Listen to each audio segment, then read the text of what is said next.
Assalamualaikum warahmatullahi wabarakatuh. Kita lanjutkan materi kita tentang permasalahan truk.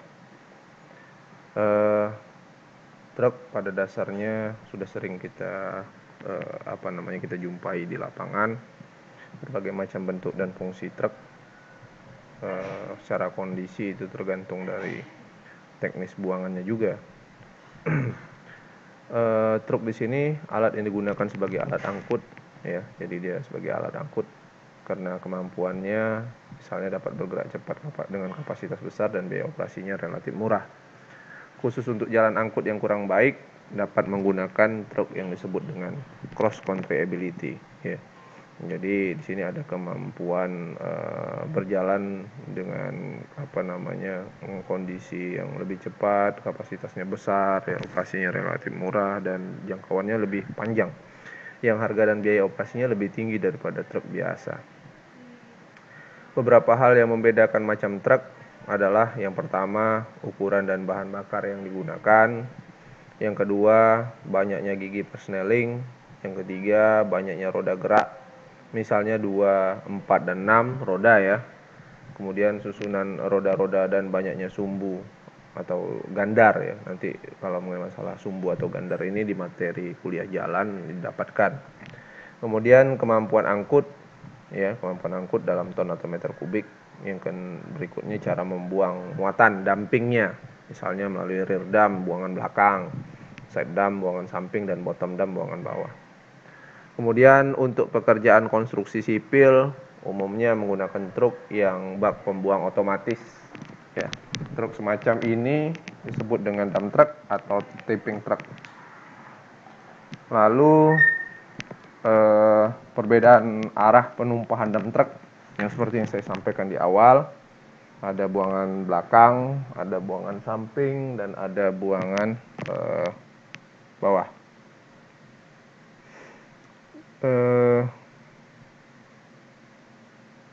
Kemudian kapasitas dump truck di antara 3 sampai 20 ton.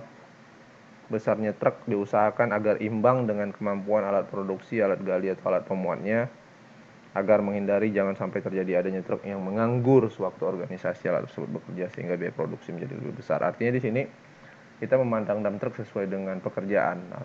Yang mana yang pasti di awal-awal saya sudah bercerita, kalau kita banyak menggunakan truk kecil, maka kapasitasnya itu kan lebih kecil. Tetapi kalau untuk pekerjaan besar membutuhkan truk yang lebih banyak, gitu. Berarti operasional pun, baik itu perawatan, baik itu operator dan lain-lain, itu akan lebih besar. Kalau kita menggunakan truk besar, kubikasi dalam truknya pun besar. Berarti kondisinya karena sudah besar, dengan pekerjaan besar bisa mendapatkan kebutuhan truk yang kecil, gitu, ya, karena dia sudah bisa mengakuisisi volume yang pekerjaan besar tadi dengan modal baknya yang besar juga, gitu, ya, bak truknya yang besar juga, sehingga operator menjadi lebih kecil, gitu, dan perawatan pun kecil. Mengenai masalah kerugiannya sendiri, kalau kita menggunakan kapasitas kecil, kalau terjadi satu kerusakan, tentu kubikasinya tidak banyak hilang, ya, pada saat untuk diangkut, gitu. Tapi kalau kita menggunakan truk yang besar, terjadi kerusakan satu saja, tentu banyak yang hilang kubikasinya karena bak truknya itu menjadi lebih besar. Lebih kurang seperti itu. Ya, ini dia beberapa pertimbangan untuk menentukan pemilihan truk besar atau truk kecil yang akan digunakan dijelaskan seperti berikut, yang seperti yang saya sampaikan tadi. Keuntungan truk kecil, fleksibel dalam jarak angkut dekat dan mudah mengemudikannya, ya. Kemudian kecepatannya tinggi. Kemudian berkurangnya produksi tidak begitu terasa bila salah satu truk ada yang mogok atau rusak. Kemudian mudah menyesuaikan banyaknya truk dengan produksi alat gali atau alat pemuatnya. Kerugian truk kecil, alat galinya sulit mengisikan muatan, ya. Jadi susah untuk masukkan muatannya, banyak tumpah, gitu, ya. Waktu hilangnya banyak karena banyak truk yang digunakan. Kemudian pengemudi atau operatornya pun semakin lebih banyak. Menimbulkan bahaya yang besar bila truk banyak menunggu di tempat gali dan jalan angkut untuk menunggu giliran. Biaya investasi dan pemeliharaan juga juga besar. Untuk keuntungan truk besar, jumlah sedikit sehingga biaya investasi dan pemeliharaan lebih kecil. Ya, lebih kurang berkebalikan, ya, dari kondisi truk kecil, gitu.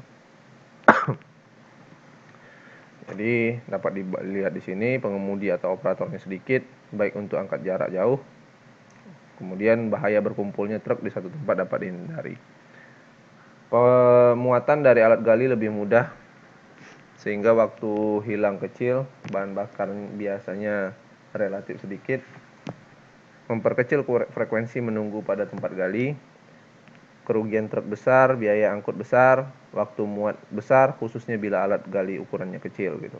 Ya, muatan yang besar akan cepat merusak jalan angkut, ya, karena pasti muatannya juga lebih besar gitu ya, sehingga pemeliharaan jalan angkut lebih besar juga. Sulit untuk menentukan keadaan yang imbang antara jumlah truk dengan produksi alat gali, ya, mencari kondisi proporsional, ya, dimana untuk mengkondisikan supaya kondisinya itu balance, seimbang pada saat berjalan menggali, ya, dengan kondisi memasukkan juga pada saat proses transportasi penuangan dan lain-lain. Berikutnya, suku cadang mungkin sulit didapatkan di pasaran. Ukuran yang besar mungkin akan kesulitan untuk melewati jalan umum. Itu dia. Jadi ini saya ambil beberapa gambaran truk. Coba saya perlihatkan yang mana yang, kalau yang ini yang posisi samping, ya, pembuangan samping side dump truck dari YouTube-nya Ahmad Wahyono, ya, referensinya. Ini yang buangan samping, ya, side dump.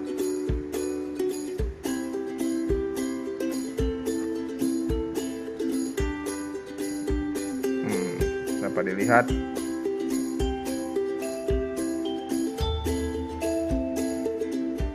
samping, ya.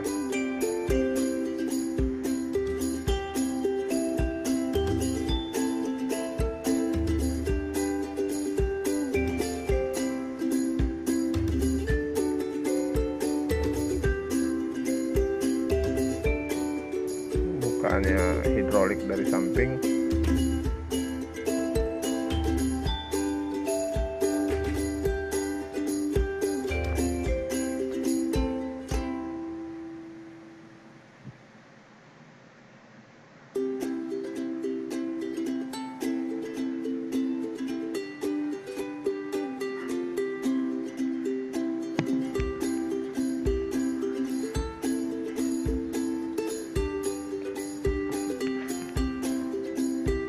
Baik, dapat dilihat ya, ini buangan samping. Kemudian ada yang buangan belakang, rear dump, ya. Ini melalui KH skipper, ya. Melalui loader dimasukkan ke dalam dumpnya.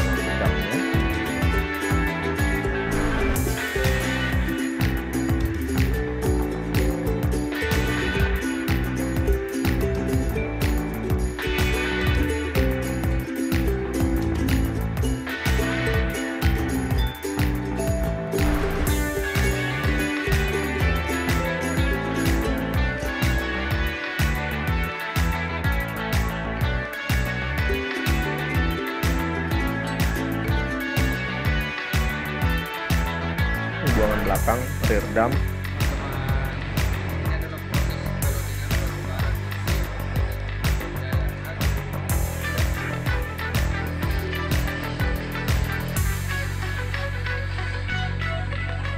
Kemudian coba kita lihat untuk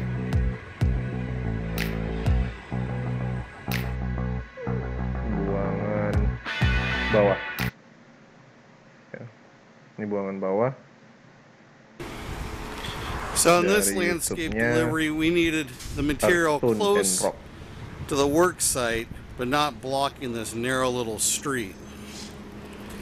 So we brought in a bottom dump. Ini buangan bawah, bukaan bawah.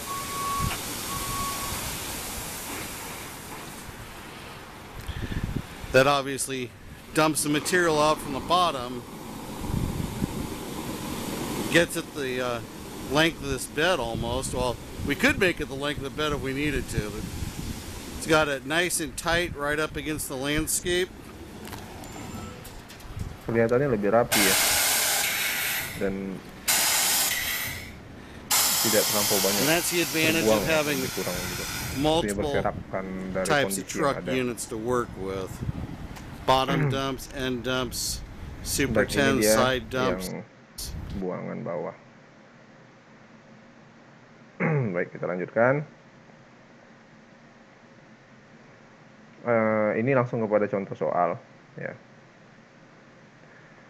Pengaruh ukuran truk terhadap biaya angkut ya, pengaruh. Jadi biasanya kan ceritanya dump truck ini secara proporsional pekerjaannya itu pasti larinya terakhir pada masalah biaya.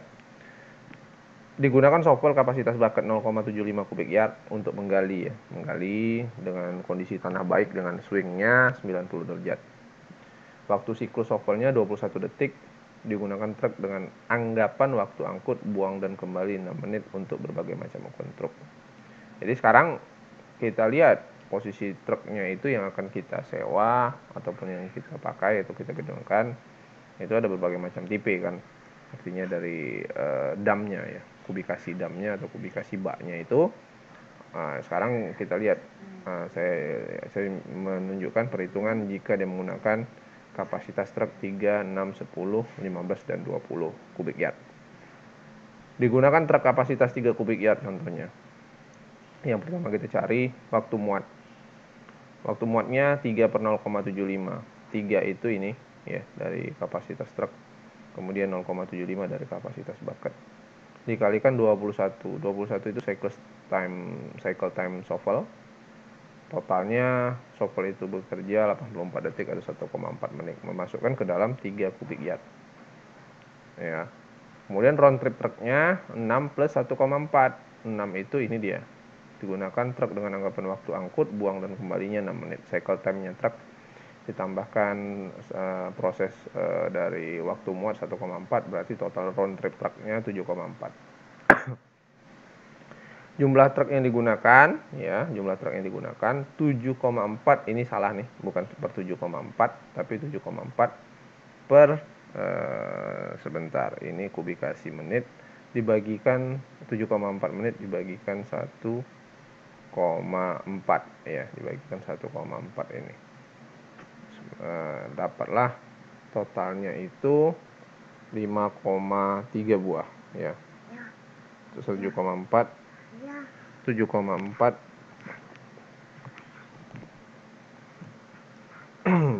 7,4 dibagi 1,4 ya, dapatnya 5,3 buah. 5,3 buah ini digenapkan saja ke atas. Saya ambil 6 ya, saya ambil 6. Nah, dari kondisi ini waktu muatnya, jadi bisa kita ambil 5, boleh, nggak masalah. Jadi di antara 5 dan 6 nggak ada masalah. Nanti kan pasti ada, kalau 5 kita gunakan pasti ke waktu, 6 kita gunakan pasti ke biaya, kan begitu tuh. Jika digunakan 6 truk shovel dalam kondisi sibuk ya, artinya terus berjalan, waktu muatnya 6 truk sama 6 kali 1,4, 6 kali 1,4, 8,4 menit. Waktu hilang truknya 8,4 dikurang 7,4, ini dia 1 menit. Jadi waktu hilangnya 1/8,4 kali 100%, 11,9. Waktu operasinya, faktor operasinya 7,4 per 8,4 kali 100% sama dengan 88,1. Kalau ini jumlahkan menjadi 100. Itu dia untuk kapasitas 3 kubik yard.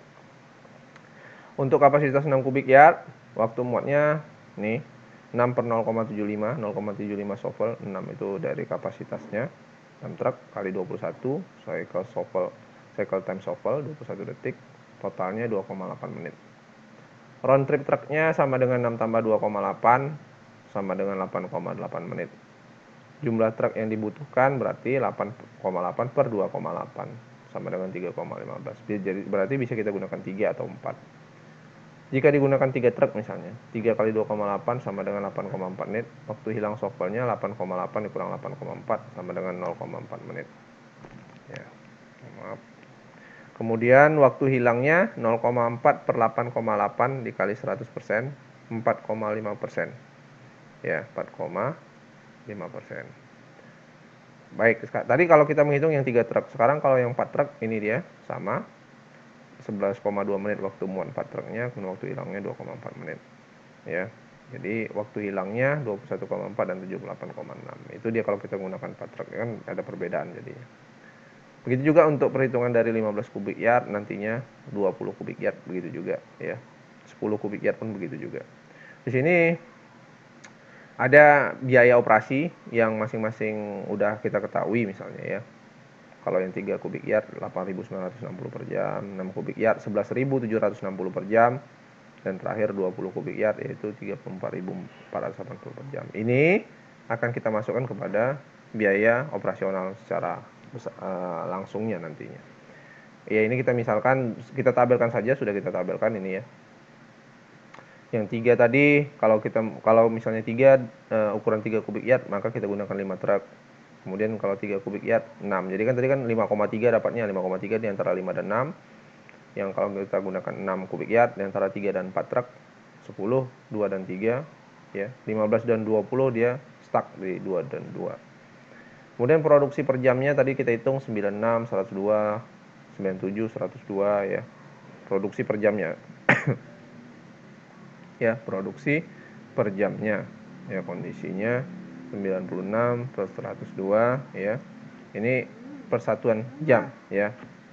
Persatuan per jamnya dengan kondisi pekerjaan yang ada.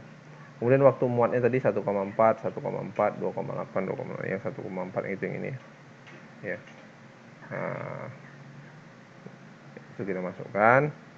Sini ada 1,4, 1,4, 2,8.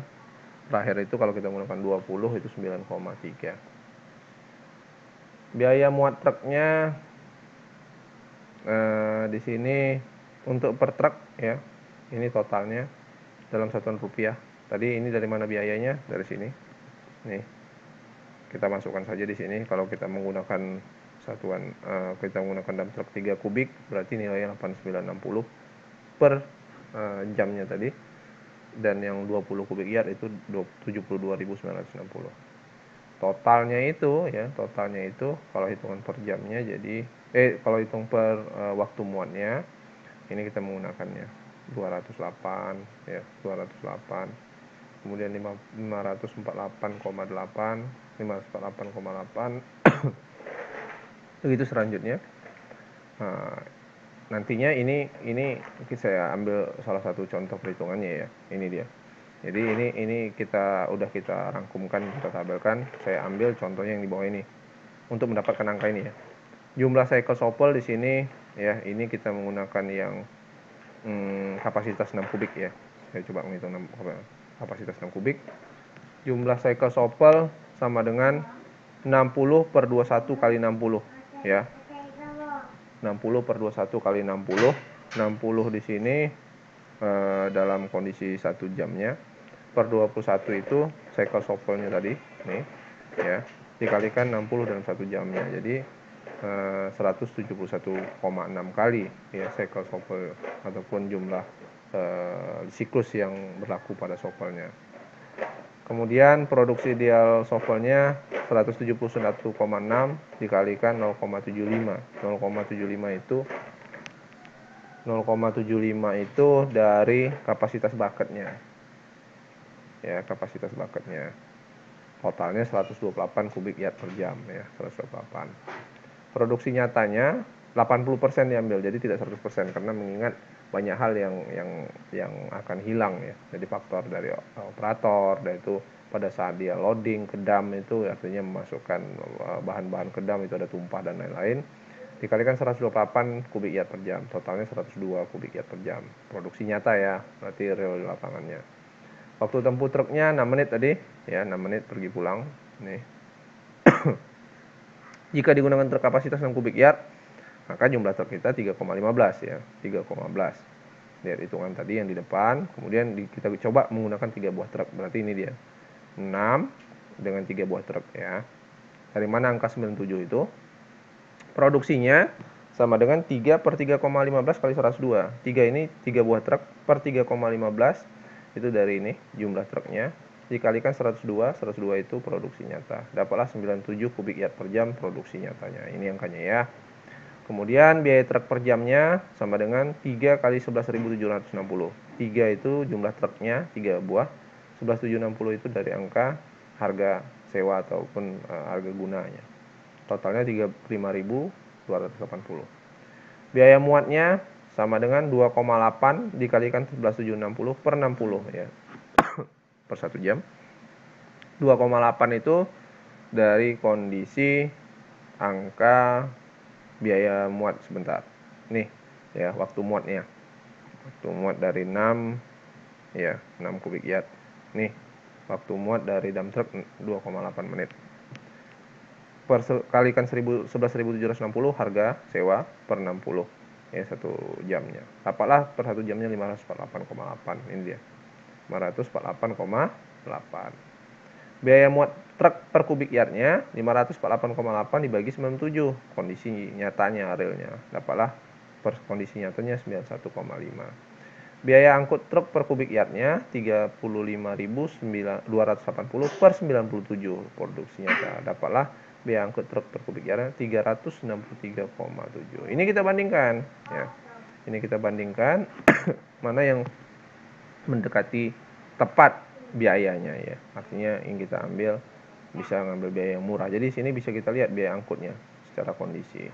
Mungkin dari kondisi ini bisa kita gunakan yang 363 karena yang paling murah ya. Dengan tapi kapasitas 6 kubik yard, tapi jumlah truknya 3 buah, tidak 4 buah. Ya, itu kondisi untuk perhitungan penyewaan di lapangan. Oke, baik, terima kasih atas perhatiannya. Sampai jumpa lagi untuk materi berikutnya. Assalamualaikum warahmatullahi wabarakatuh.